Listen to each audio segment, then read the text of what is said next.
What's going on, YouTube? This is a review of my car, and I think maybe some of the information I have about it will probably help some people out in the future, so I figured I'd do a video about it. This is my '01 Buick Park Avenue. Basically, she has a lot of miles, 238,132. Plenty of miles, almost 250,000. I've had to replace a couple items on it that gave me issues. One of which was, let's see here, the harmonic balancer right behind it, right down there. It's your lowest and biggest pulley on the engine. Behind that, you'll see a little wire going into a plug. That plug is your crankshaft position sensor. And basically what would happen is I'd be driving and my tachometer would just shut off, or my car would sputter. It would run all the way with the tach off, but I let it go for a while. A couple months later, when the tach would shut off, the engine would just die. It would just poop out. Well, it turned out to be that crankshaft position sensor. It took me about an hour and a half, and got that swapped out. Those things are made of magnetic material, which over time collect metal particles and dust and dirt and stuff, which, you know, sometimes you could just clean those sensors off, stick it back in there, and be good to go. But to me, since you did all the work and you're already there, you might as well just replace it. It was like a $15 sensor. It's not a big deal, so I went ahead and just swapped it out. Drove well for some time. Well, then I started losing coolant. You can see the stain there on top of my reservoir. Started losing coolant, and I did a flush, and to see what the problem was, well, I had oil in my coolant, and I was mixing combustion gases, oil and water and all that in the coolant system, and it was overheating. I thought it was the water pump. I started off small, did the thermostat, went through all of it, couldn't fix the problem. I even put some block sealer in there, it never fixed the problem. Well, I thought my head gaskets were blown. It turned out to be this. Let me show you. Right here. Those are your lower intake manifold gaskets. Look at them. See all the cracks right there? Just everywhere. Everything was worn out, cracked.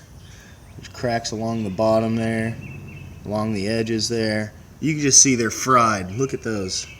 Just gaps where gases and coolant and oil and all that could mix. Also, right there. Those were my problems. It turned out not to be a head gasket. Typically, when you're mixing oil and water in your engine, a lot of people seem to just go, head gasket, your car's screwed. Well, not in the 3800 Series 2. With the 3800 Series 2, most likely you'll never blow the head gasket on it. Typically, if you're overheating and you find oil in your water, it's going to be your lower intake manifold gasket. It took me about 4 hours of work, just taking it slow on a weekend, and got it replaced. Now the thing's running great. I did have, when I first started overheating, I put a cooler thermostat in there, one that ran the car at 180 degrees. Well, the computer in these cars are designed to keep the engine running at a temperature of 195. So that thermostat actually ended up being more problem than anything. So I went back to the 195 degree thermostat after I swapped out the gaskets and the manifold, and now it runs great. Check it out.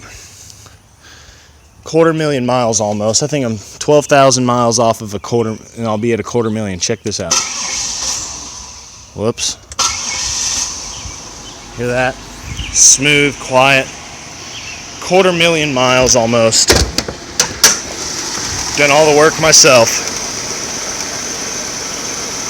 If you guys find a car with this engine in it, and it runs well, it's gonna run you forever. These engines, I've had plenty of cars. That's by far the best engine I've ever had. Very minor problems, no catastrophic failures at high mileage. You'd expect some sort of engine knocking or thrown rods. Nothing. This thing has been awesome. No leaks, no smoke, nothing. Never had a problem with it other than that crankshaft position sensor and then the manifold gaskets. So, one other problem I had here, I'll show you.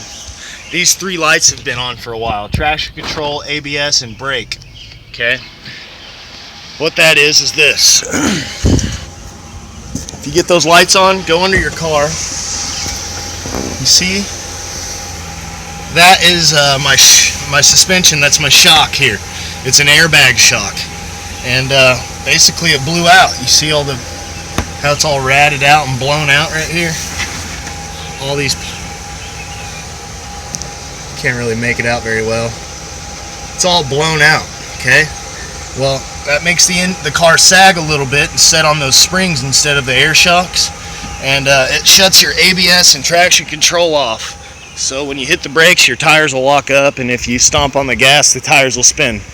So that was the only problems I've had with my car. So I hope this video helps you. Those are the three main issues that I've had with it in all the years I've had it. I've put almost all the miles on it myself, and it's still running great. A couple of dents in it. I got hit there in the driver's door at Sonic, and then I got hit in the rear tail light, which really sucks because I can't pop that one out. It'll take some Bondo and paint and stuff. I got here at Sonic. But anyways, this is the first car I ever bought with my own money. I think I was 21 when I got this car. First car I ever financed. The last car I'll ever finance. Finally paid it off. I paid $8,000 for it a long time ago. And it served me and my family very well. So I hope this video helps you if you're having issues with the Series 2 3800. If you're having any of those issues. Also, one other problem. Last one. Let me pop the hood again. I was leaking coolant for a while. Replaced my water pump. Was still leaking coolant. Couldn't figure it out. Turned out to be these. See that little plastic elbow right there? It's right here. A little plastic elbow underneath your alternator, your tensioner. Some plastic elbows, two of them, one there and one on the back side. That's where your leak's going to be from. They're just little plastic 90-degree elbows, and they'll crack. So that's it. If you're overheating, mixing coolant, mixing oil in your water, it's going to be your lower intake manifold gasket. If your tachometer or your car's just dying on the side of the road, it won't start back up for a few minutes, it's your crankshaft position sensor. Very easy fixes if you're a do-it-yourselfer. Shouldn't be too hard of a job for you. It's just a matter of taking it apart and putting it back together. So, hope this video helped you guys out. If any of you are having that problem, if you have questions, just hit me up and I'll help you. This car is pretty easy to work on. So, God bless you and have a great day. I hope you enjoy.